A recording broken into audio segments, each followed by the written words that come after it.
mucho gusto. Me da mucho gusto, jóvenes.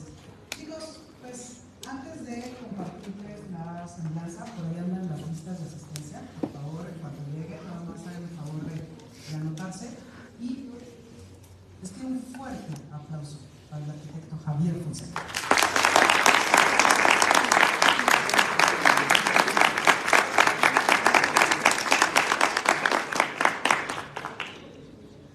Bienvenidos y bienvenidas todos y todas. Y voy a compartirles la semblanza del arquitecto. El arquitecto Javier Fonseca es egresado de la Facultad de Arquitectura de la Universidad Nacional Autónoma de México. Cursó estudios de maestría en investigación y docencia en el área de arquitectura y urbanismo, así como el diplomado de consultoría ambiental, ambas en la misma casa de estudios. Es académico de la Facultad de Arquitectura y del Instituto Tecnológico de Estudios Superiores de Monterrey. Ha sido profesor e investigador desde hace más de 40 años en diversas universidades del país y Centroamérica. Ha dirigido tesis profesionales sobre temas de vivienda social, arquitectura, patrimonio y ciudad. En el ámbito gremial y de actualización profesional, ha diseñado y coordinado diversas conferencias, cursos, seminarios y congresos nacionales e internacionales. Es editor de arquitectura y autor de varios libros, entre los que destacan Las medidas de una casa, Antropometría de la vivienda, La autoconstrucción de una casa, Edilicia de la vivienda, La autogestión de una casa, Morfología de la vivienda, todos ellos publicados bajo el sello Pax. Fue director general del Instituto de Arquitectura y Urbanismo del Colegio de Arquitectos de la Ciudad de México y también coordinador de cursos del Instituto Mexicano del Cemento y del Concreto. Como funcionario público, ha desempeñado cargos a nivel directivo, coordinando proyectos de arquitectura y urbanismo en diversos organismos de vivienda social como normatividad y estudios de FOBISTE, planeación en el FIDESU y proyectos en el Distrito Federal del Infonavit. En el área ambiental, trabajó en la dirección de obras de la UNAM y en la gestión ambiental y conservación de áreas verdes de la ciudad universitaria. En el ámbito urbano, en patrimonio inmobiliario nacional del ISSSTE y en reservas territoriales en zonas metropolitanas de la sede sur. En los últimos años ha realizado la coordinación operativa de algunos de los más importantes concursos internacionales de arquitectura. La Biblioteca de México, José Vasconcelos, la nueva sede del Senado de la República, la Terminal 2 del Aeropuerto Internacional de la Ciudad de México, la Plaza y Símbolo del Bicentenario, el Pabellón Cultural de la República en Los Cabos, Baja California Sur, el Arco del Bicentenario en la Ciudad de México y el Pabellón de México en Shanghái. Ha desarrollado su práctica profesional desde 1975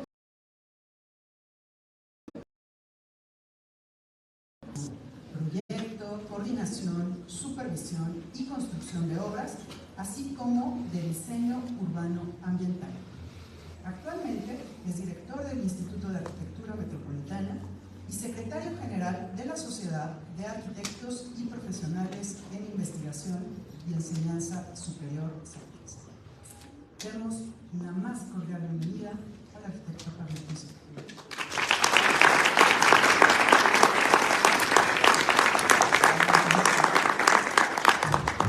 Muchas gracias. Muchas gracias por esa larga y tediosa presentación. Muchas gracias, maestra.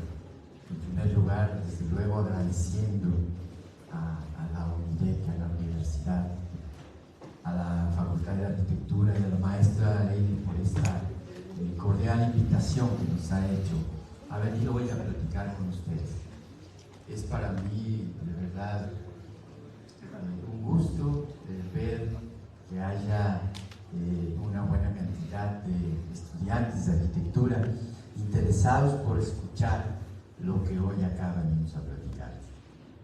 La intención de hablar con ustedes acerca de estos temas no es otra más que la de sembrar ideas, no es otra más que la de generar ciertas inquietudes, sobre todo en los estudiantes que piensan, que creen que la arquitectura es algo diferente a lo que realmente es, o que muchas veces todavía están dudando si es la arquitectura una actividad profesional, interesante, lucrativa, sencilla, y todavía en algunos casos, en algunas escuelas, en algunas universidades, sigue existiendo y sigo escuchando a algunos estudiantes inquietos cuando preguntan, bueno, ¿por qué no hay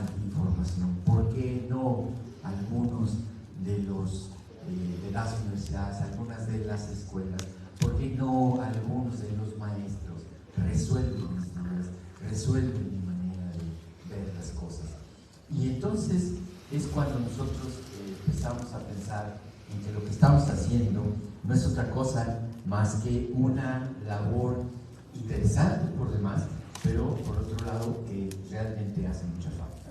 Lo que nosotros estamos haciendo es un proyecto integral de divulgación de la cultura arquitectónica, porque creemos que la arquitectura es una parte fundamental de la cultura de los pueblos, es una parte fundamental de la cultura de los países, y definitivamente los arquitectos, las arquitectas necesariamente tendrán que tomar para sí, tomar de la mano, tomar concretamente los retos que representan la generación y la distribución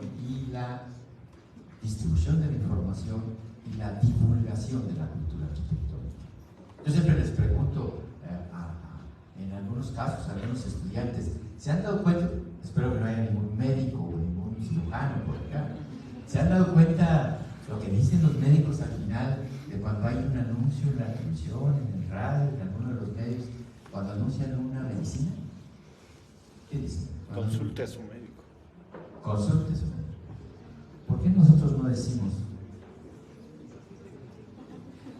Estaría padre, ¿no? Muy bien.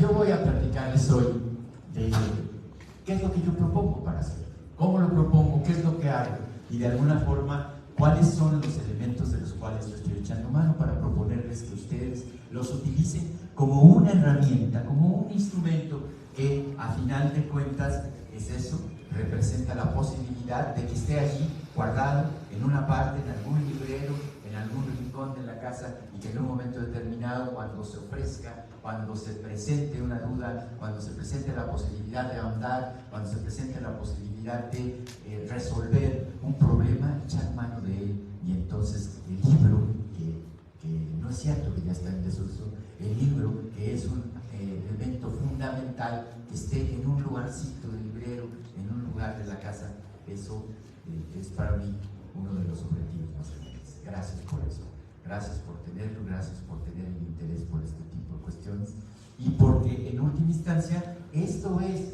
lo que la cultura arquitectónica pide, esto es lo que la arquitectura arquitectónica necesita, esto es lo que en última instancia la gente, además de las y los estudiantes de arquitectura, además de las y los profesores, además de las y los arquitectos, lo que necesita, quien necesita que se hable de arquitectura es la gente.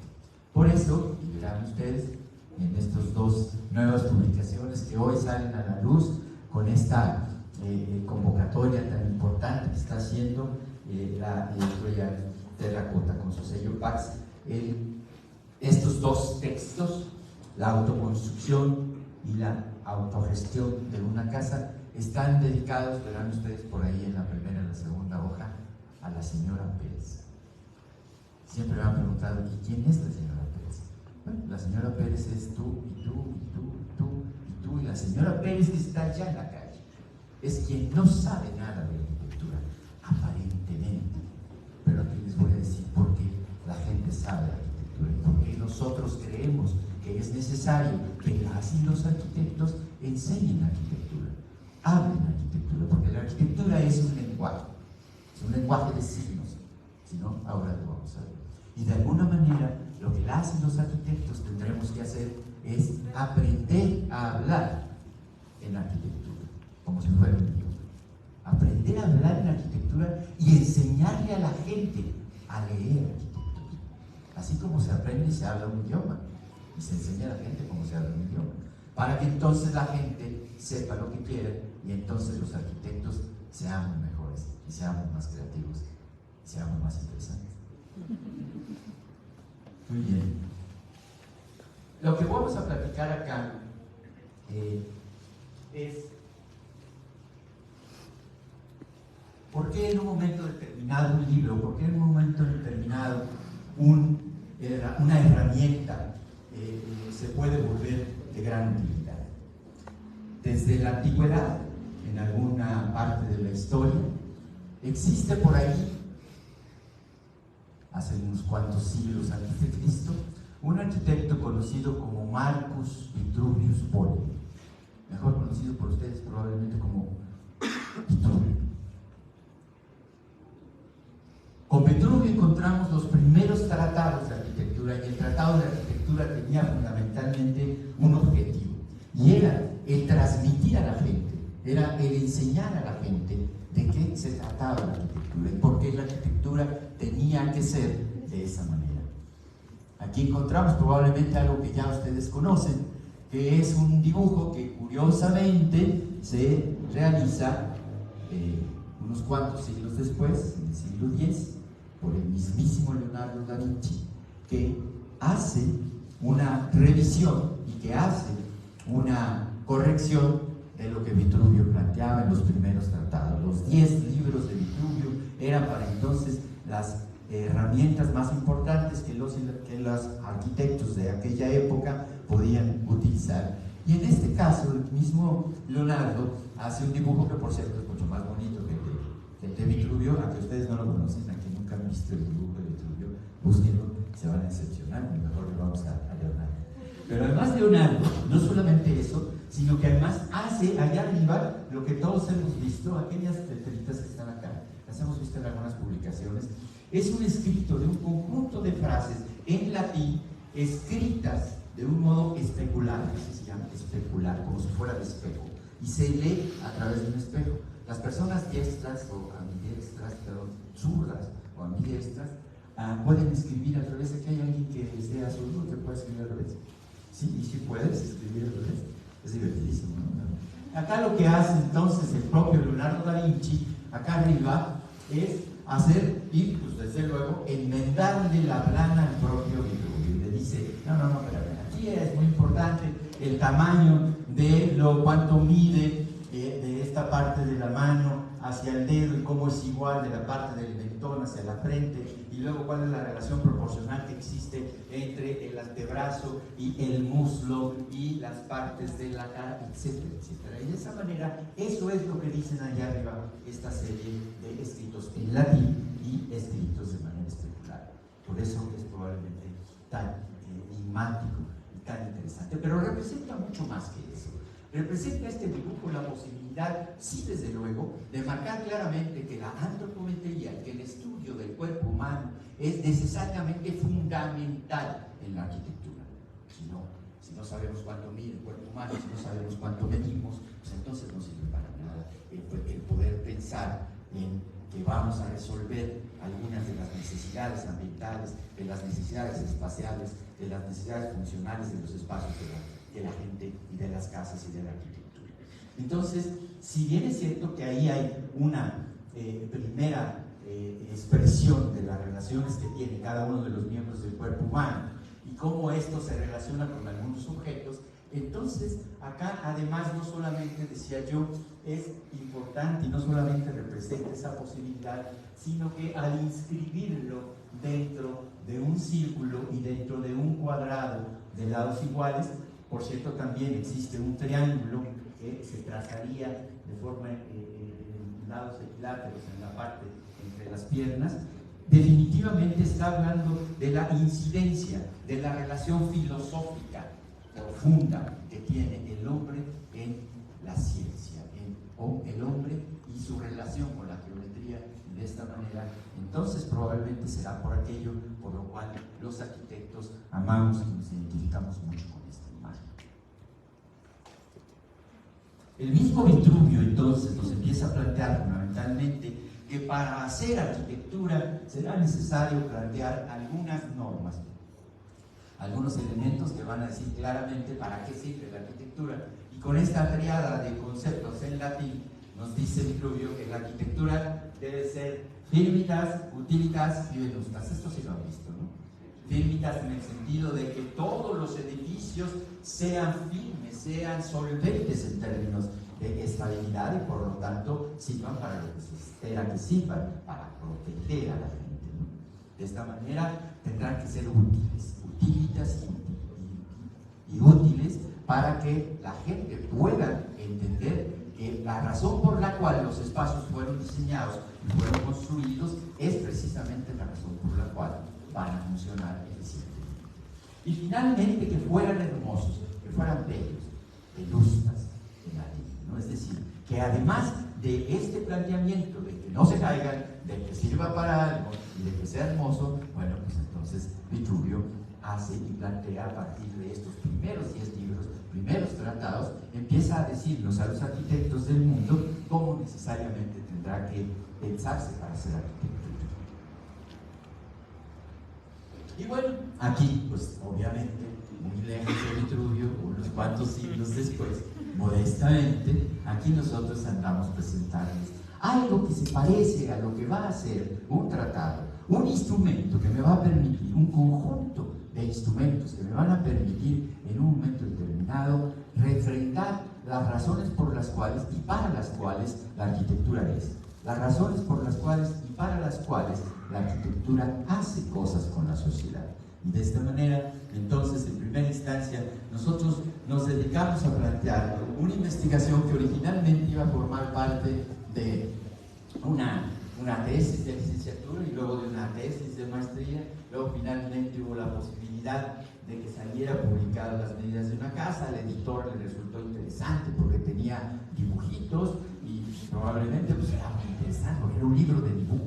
Y yo dije, no es un libro de dibujo, sí, es un libro de otra cosa, pero todavía hay algunos planes de estudio, en algunos documentos de planes de estudios de algunas escuelas, de algunas facultades de arquitectura, Las medidas de una casa está recomendado como una bibliografía de dibujo.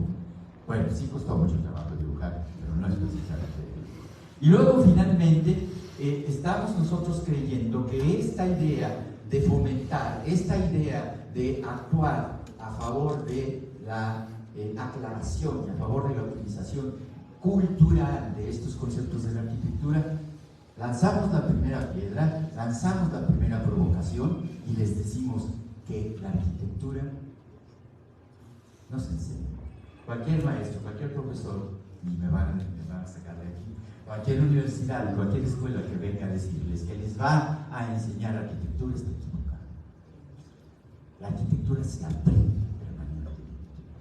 Desde que nacemos, desde que empezamos a caminar, empezamos a vivir y empezamos a habitar en espacios arquitectónicos, ¿sí o no? Si no, díganme entonces algo que yo pregunto generalmente en una audiencia de esta naturaleza: ¿de qué color es la cortina de un teatro?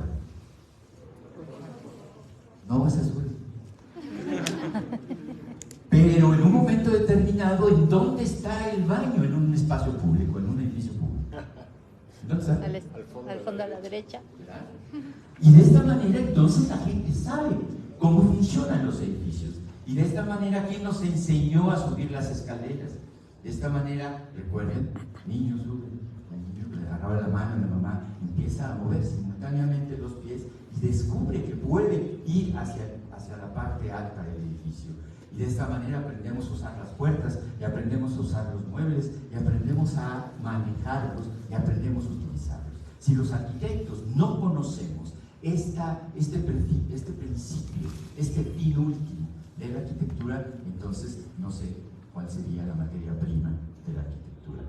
De ahí que entonces hemos planteado que estas publicaciones puedan convertirse en un elemento que nos ayude, sí, definitivamente, a saber cómo son, cómo deben ser, cómo deben funcionar, a saber qué debo de saber y qué debo de leer y qué debo de entender de las condiciones y de la situación de la ciudad actual, de las cuestiones y de la situación de los instrumentos que los gobiernos y los estados han propuesto en este momento para que la gente tenga acceso a una vivienda, a una casa, y por qué todavía sigue pasando algo que nos dice el INEGI todavía hoy en las principales estadísticas, que el 76%, tomen nota, el 76% de las casas que están construidas en los últimos 20 años en México han sido construidas sin arquitectos.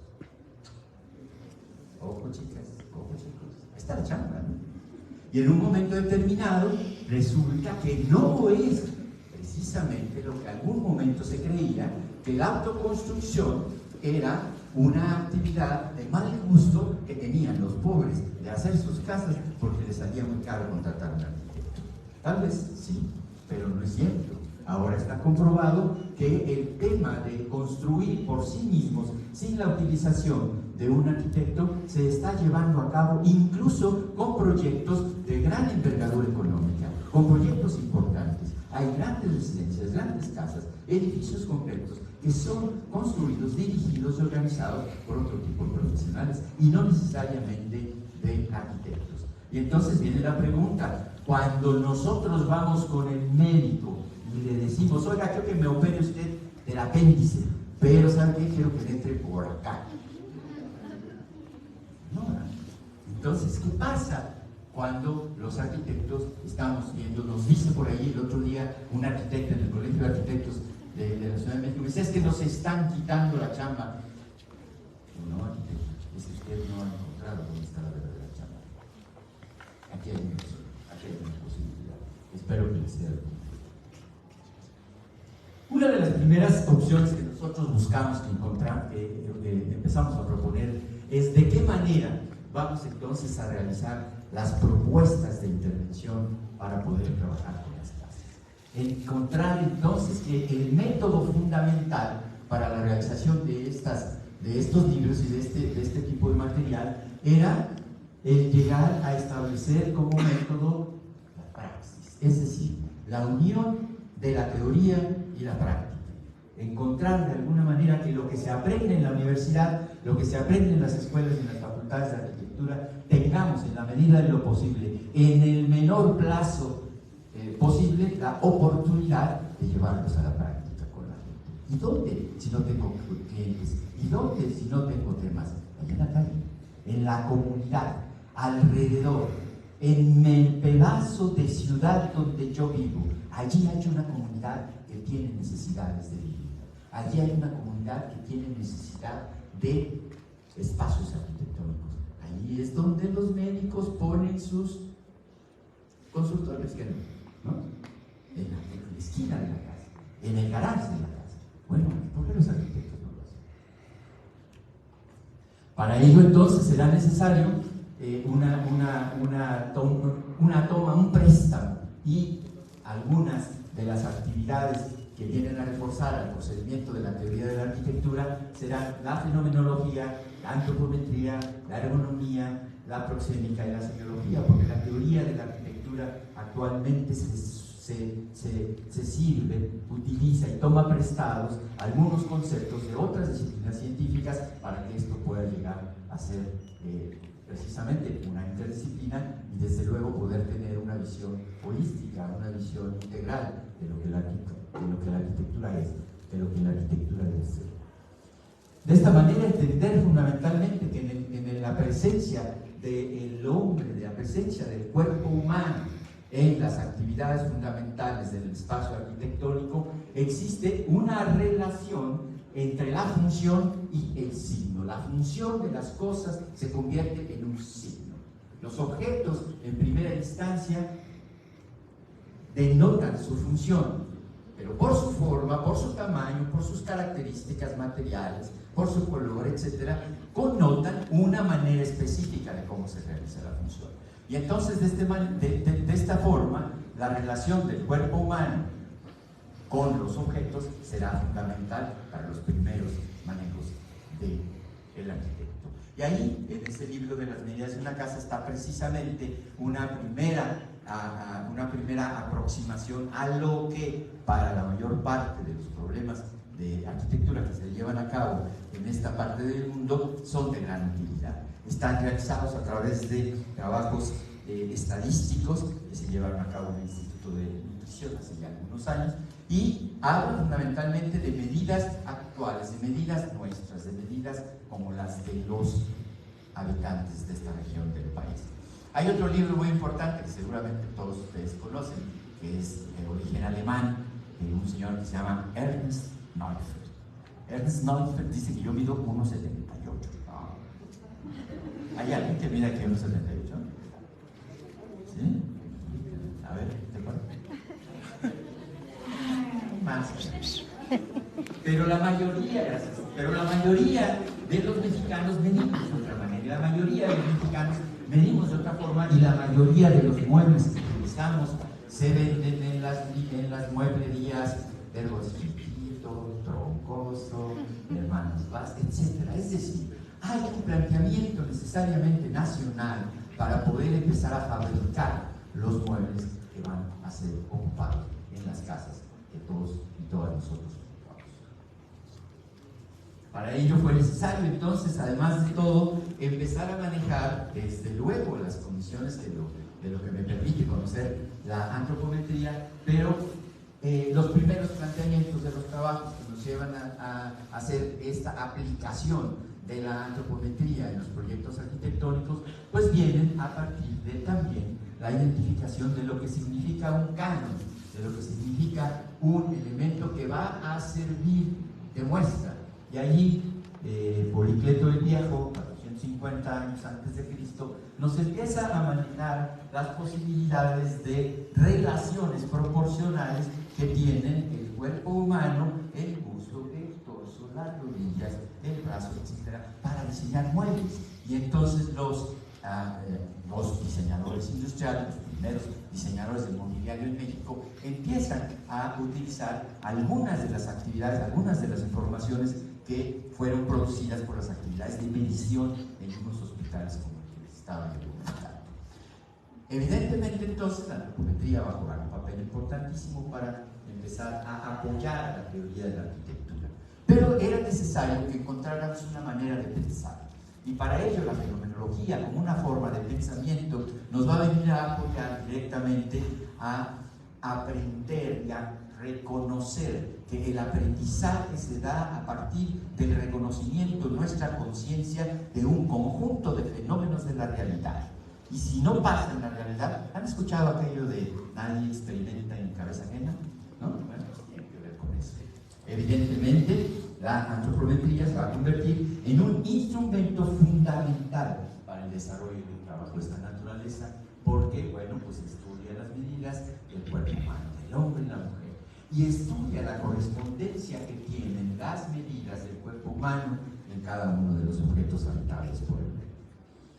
Existe otra rama de la ciencia, que es la ergonomía, que deriva de la antropometría y que se va a definir como el estudio de las condiciones y las posibilidades que tiene el cuerpo humano de relacionarse con cada uno de los objetos que está utilizando. Los estudios para el aumento y el incremento de la productividad en las fábricas, en la industria, hacen uso de los conocimientos de la ergonomía. Pero como siempre, como se dice, a veces la técnica puede servir para dominar al hombre y a veces la técnica puede servir para hacerlo bien. Aquí encontramos como la mayor parte de las actividades que la ergonomía ha llevado a la práctica se ha hecho para el diseño de máquinas y armamentos mortales. Otro aspecto fundamental, importante, que era necesario incorporar a esta forma de pensamiento es algo que en el libro de Edward T. Hall, H-A-W-L, conocido de título La dimensión oculta. La dimensión oculta, Edward T. Hall.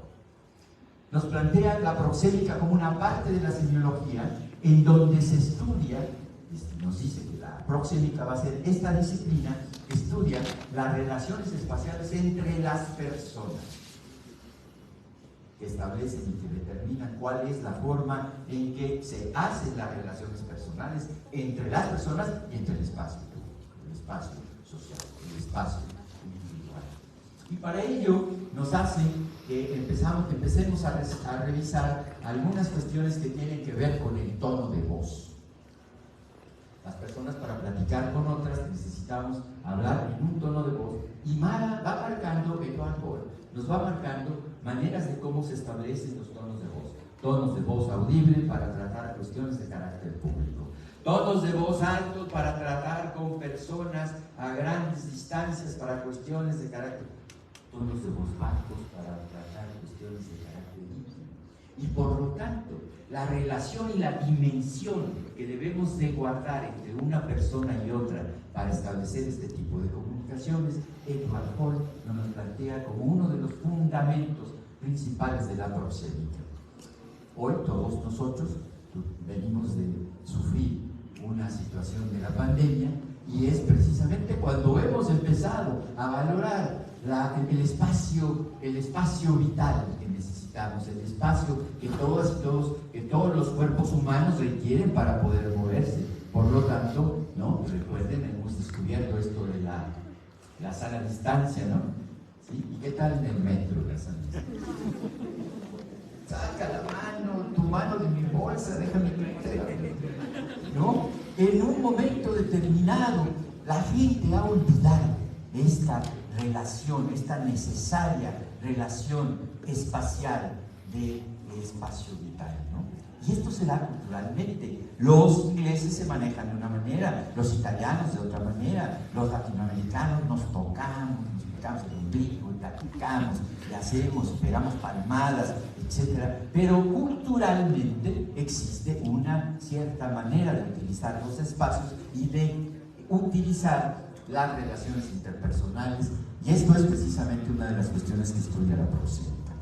Nos marca otro ejemplo, que es un dibujito que me gusta mucho platicar, otro ejemplo que tiene que ver con la territorialidad. Nos dice Edward Hall, el ser humano ha aprendido de los animales el espacio vital y la determinación de la territorialidad. El león, como podemos ver aquí, este es un león, claro, muy plata,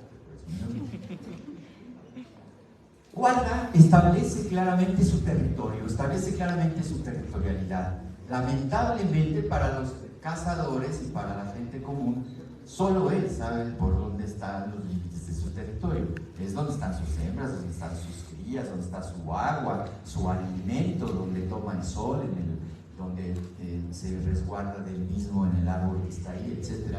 Pero cuando una persona osa entrar a lo que el león considera su territorialidad, el león ataca. Si por el contrario, la persona se mantiene al margen de los límites de la territorialidad del león, el león simple y llanamente tranquilo. Este es precisamente uno de los métodos que utilizan los domadores de leones en los circos, ¿se acuerdan? Cuando empiezan a jugar precisamente con el campo de la territorialidad. Entonces de ahí pues que la proxémica nos sirva como un elemento fundamental para determinar los tamaños de la casa. 210, 270, para poder platicar en un tono de voz audible en la estancia de una casa. Porque ¿para qué sirve la estancia? Pues para estar, ¿no? Para tener contacto con la sociedad, con los grupos, y por lo tanto existe una condición fundamental del establecimiento de un diálogo y un tono de voz audible. Nos dice Edward Hall en los primeros aspectos de la proxémica que pueden andar entre 210 y 270. La señora Pérez, que es una de mis clientes favoritas, una vez me planteó el tema de arquitecto: quiero una sala grandota, porque mi marido es muy pachanguero y hace muchas fiestas. Bueno, digo, ¿qué tan grandota? Pues como para 30 personas. Y entonces quiero que me ponga aquí un sillón y en el otro muro me pongo el señor, perdón, señora Pérez, pero eso no es posible. Entonces aquí es donde empiezan a jugar los elementos específicos de que se vayan construyendo algunos grupos primarios de diálogo, grupos primarios de conversación, y a partir de eso se van creando espacios de los cuales la gente se va a ir apropiando poco a poco, y entonces es cuando el arquitecto va interpretando las necesidades de la señora Pérez. También algunas veces la señora Pérez dice: quiero que la cocina tenga una ventana grandota de piso a techo y de pared a pared. No, señora, lo que usted quiere es luz y ventilación. Eso se lo puedo resolver, no con ventana grandota. Hay otras técnicas que el arquitecto conoce para resolver estas cuestiones. Esta cuestión del espacio vital, bueno, nada más acá apareció esta diapositiva que me parece interesante. Cuando algunos árboles son de la misma especie, están en el mismo lugar, tienen las mismas condiciones de agua, luz, aire, etcétera, etcétera, allá en las copas de los árboles dejan libremente el espacio, no se toca. Es algo que la naturaleza lo sabe. Entonces, bueno, claro, el aspecto semiológico va a venir a ser un objeto fundamental para la determinación de la identificación de la arquitectura como un lenguaje que está construido de signos, y como tal, cada uno de estos signos nos va a hablar de las denotaciones simbólicas y de las denotaciones funcionales y de las connotaciones simbólicas. Una manera de cómo es la manera de cómo se realiza la función, y una manera específica de cómo se realiza la función. Para muestra, un objeto que tiene absoluta relación con la utilización de las actividades del ser humano. ¿Para qué sirve una silla? Para sentarse. ¿Cuáles son sus partes? ¿Cuáles son los elementos que hacen posible que eso funcione? Pues tiene unas patas, ¿no? Generalmente 4 para que sea estable, ¿no? No se carga, no se ladee, tiene un asiento, porque pues así aprendimos los humanos a descansar. Tiene un respaldo donde a veces nos ayuda para hacerlo, y tiene 4 patas para transmitir al piso el peso que se genera de manera repartida. Y hasta podemos hacer un diagrama de cortantes, un diagrama de momentos flexionantes para poder explicar cómo vamos a hacer que funcione en términos estructurales la silla. ¿Es cierto? ¿Con solo esos elementos será necesario para que la silla funcione? Tiene patas, asiento, respaldo. La forma, el orden, la manera de cómo están localizados los elementos nos habla de otra manera de utilizar los significados de las cosas. Primero los elementos, pero no es la manera, es decir, existe una serie de códigos que determinan claramente cómo utilizar los edificios. Y los edificios hablan, algunos edificios cantan, algunos edificios hacen poesía, y algunos más les valdría ser mudos.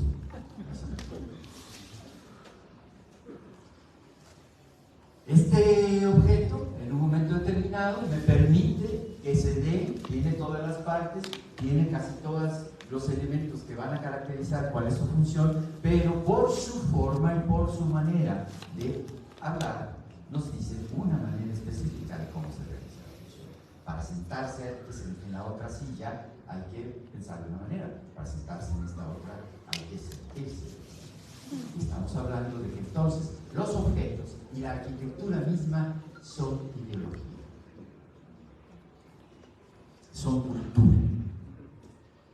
Si no, pueden ver algo interesante. Era necesario entonces determinar que la función de la arquitectura es una necesidad. Necesitamos claramente identificar cuáles son las actividades que realiza la familia, cuáles son las actividades que realiza el usuario, ¿no? Para poder, en base a eso, determinar el tamaño de las cosas. Y aquí les voy a explicar cómo el plato claramente nos determina el tamaño de la casa. En esta parte del mundo nosotros acostumbramos a sentarnos a la mesa y sentarnos a comer de esta manera. Bueno, con estadísticas en términos de antropometría hemos descubierto que con 36 centímetros más que suficiente y cuando menos 52 centímetros en el sentido más que suficiente para poder en un mantelito individual colocar el plato, los cubiertos, etcétera, una servilleta, etcétera. Y sobre todo para poder cubrir el tamaño que tenemos de hombro a hombro en una mesa, en la localización de una mesa.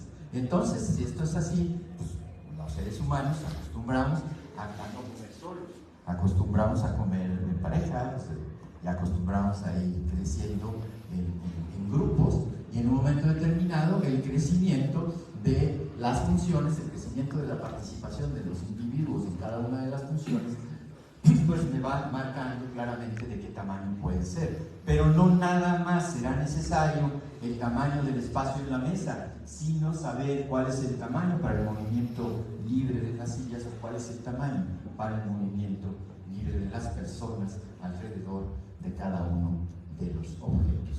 Entonces, de esta forma, las funciones van generando espacios. Y así, cada uno, ya decíamos, la plática, voy generando grupos primarios de conversación, voy utilizando la posibilidad de agrupar distintas maneras de cómo se realiza la función, y a esto nosotros le llamamos proyectar, a esto nosotros le llamamos diseñar. Lo único que estamos utilizando es una manera específica de los significados que las funciones me van dictando. También en la casa y en todos los objetos arquitectónicos, las funciones se pueden identificar como procesos, ¿no? En la cocina, es uno de los ejemplos más significativos, la cocina es una fábrica de alimentos, ¿sí o no? Y por lo tanto llegan, se lavan, se almacenan, se cortan, se cocinan, se sirven y al comedor. Por lo tanto, entonces, las secuencias lógicas de cada uno de las funciones me van marcando procesos diferentes. Para bañarnos, generalmente, para asear los cuerpos humanos, vamos ocupando una serie de mobiliario y una serie de objetos que nos van a ir dictando cuál es la manera de hacer las cosas. Cuando alguien va al baño, ¿qué hace primero? ¿Se lava las manos o primero va a usar los muebles? ¿O solamente se lava los dientes y luego usa los muebles? ¿O usa los muebles y no se lava los dientes? ¿O cómo? Existe una lógica, existe un proceso, y por lo tanto algunas funciones están caracterizadas por procesos aprendidos de manera cultural por las diferentes partes de cada uno de los diferentes países. Acciones y movimientos, circulaciones alrededor de los objetos. Ya decíamos que no basta simple y llanamente con que la recámara permita la posibilidad de meter un mueble, sino el relacionarse con algunas otras actividades, y desde luego las actividades que tienen que ver con el mantenimiento, con la organización doméstica de las casas. Las camas puestas sobre los muros difícilmente sirven para hacer las camas. Algunas mamás estarían felices. Pero también las acciones de algunos muebles y de algunos elementos que no precisamente se compran en las mueblerías, y entonces necesariamente los arquitectos necesitan encontrar a través de las actividades y de los estudios ergonómicos cuál debe ser el tamaño de estos usos. Algunas veces utilizan algunos otros equipos. En la actualidad es importante algunas otras funciones que han ido irrumpiendo la actividad de las casas y la actividad de las familias, y cada vez pues será más necesario ir encontrando cuáles son estas organizaciones. Y cuando no es posible hacerlo de manera convencional, pues entonces es cuando aparecen los principios innovadores, los principios de la creatividad, y es ahí donde el arquitecto tendrá necesariamente que ir resolviendo cosas. Es muy importante identificar claramente las bondades o las dificultades que el sitio tiene, y por lo tanto será necesario entender cuál es el movimiento aparente del Sol. Y digo movimiento aparente del Sol porque no es el Sol el que se mueve, sino el planeta el que se mueve alrededor del Sol, y por lo tanto va a provocar un conjunto de reacciones específicas a través de los elementos que provocan lo que finalmente queremos lograr, que es que la arquitectura sea utilitas, nos decía por allá Vitruvio, ¿no? Y que por lo tanto sea útil y sirva con una de las actividades fundamentales, que es el cobijo, y por lo tanto el confort que debe tener cada una de las actividades al interior de la vivienda, al interior de la casa, estará definido por la manera de cómo nosotros interpretemos las incidencias de los rayos solares sobre las fachadas y que en un momento determinado entendamos que la vivienda es un filtro a las condiciones ambientales y que, bueno, pues abajo de los 21 grados tenemos frío, arriba de los 27 tenemos calor, y si manejamos a través de las ventilaciones, a través de las ventanas, y a través del movimiento, del desplazamiento de corrientes de aire, podemos lograr finalmente lo que estamos buscando, que la casa sea confortable, que el señor Pérez, el esposo de la señora Pérez, sea feliz. Otra entonces de las cuestiones específicas que necesitamos identificar claramente es ¿por qué me toca vivir en ese lugar? ¿Por qué tengo que ir a vivir a la colonia donde vivo? ¿Y por qué la ciudad es como es? ¿Cuáles han venido siendo las circunstancias que han generado a la dinámica de la ciudad? Y por lo tanto, acá nos abocamos a estudiar claramente cuál ha sido la dinámica de la conformación de la ciudad. ¿Por qué las ciudades se conforman de esa manera? ¿Por qué los barrios? ¿Por qué la ciudad es como es? ¿Por qué hablamos en un momento determinado de que, que nos crece, es esta ciudad, y casi todas las ciudades son ciudades de clases? Y la gente vive donde puede.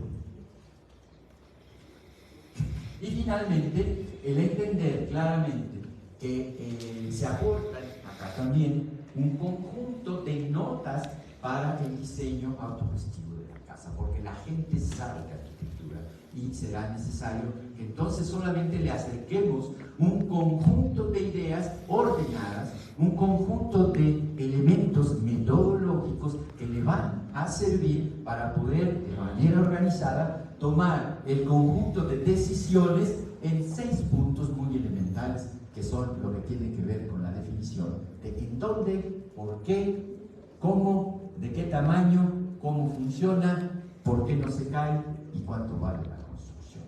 Es decir, entender en qué lugar y en qué momento voy a emplazar el edificio de acuerdo al terreno, de acuerdo a la localización, de acuerdo a la orientación. Cómo voy a ingresar, cómo voy a circular, cómo existe un comportamiento a través de pasillos, a través de calles interiores, a través de secuencias espaciales, a través de compartimentaciones. ¿Qué escala necesito en función del tamaño, en función del volumen de la gente? Y por lo tanto, ¿cuál va a ser su geometría y cómo voy a determinar el volumen? ¿Qué programa y qué organización funcional y qué organización de la gente me dice cuál debe ser la característica específica del edificio? Hace muchos años, no hace muchos, tampoco, se hablaba, para el caso de la vivienda social, que la familia mexicana tenía 4.6 miembros. Nunca entendí cuál era el punto 6, porque pues, en mi casa todos eran completos, todos eran completos, entonces, pero eran 4.6. Actualmente, las condiciones y las características de las familias, piensen en la familia de cada uno de nosotros, ya no son papá, mamá, hijo, hijo. Ya hay otras posibilidades de cómo organizar. La familia se ha transformado. Las organizaciones culturales, la gente decide con quién comparte las casas. La gente decide de qué forma. Entonces, por lo tanto, el programa arquitectónico, el programa que no es nada más un listado de necesidades, es mucho más que eso, nos va determinando cómo organizar las casas. Y luego, finalmente, cómo estructurarlos, cómo componerlos, cómo estructurarlos, cómo manejar la sistematización de la construcción, cómo modular los espacios. Hay una frase muy bonita, es el que modula, Dios le ayuda. Y luego finalmente, ¿cuál es el material? ¿Dónde lo encuentro? ¿Cuál es la técnica que lo va a producir, que lo va a fabricar? ¿Cómo lo utilizo? ¿Cuánto vale? ¿Cuánto necesito? ¿Cómo lo compro? ¿Y cómo le ayudo a que la gente decida por sí misma en un momento determinado si ya lo hace? Ya nos dice el INEGI que 76% lo hace. Entonces, arquitectos, hay que trabajar para y con la gente. Porque el proceso de construcción de una casa, el proceso de dotarse a sí mismo de una casa, es un proceso autogestivo. entendiendo a la autogestión como la posibilidad que tiene la gente de hacer casi todo por sí mismo, por cuenta propia. Y de esta manera la casa ya no, hace mucho que ya no es un objeto terminado. No llega uno y compra, saca el dinero de la bolsa y compra, deme una casa, yo quiero un inmueble, ¿no? Es un proceso que acompaña a la familia, acompaña la historia de la familia y va entonces desarrollándose conjuntamente con el crecimiento de la familia, a base de pequeñas intervenciones a bajos costos, pero que provoquen grandes impactos. Y si eso es así, jamás olvidar, en última instancia, que la casa es lo que nosotros tenemos para nosotros, es el patrimonio de mi familia, es la manera de cómo el usuario vive al interior de la arquitectura, pero también es la manera de cómo simbolizar, de cómo significar la forma en que esta cultura ha decidido vivir y la forma en que esta cultura vive en ciudades y la manera de cómo nosotros nos relacionamos con los demás y con ello construimos comunidad. Somos una sociedad.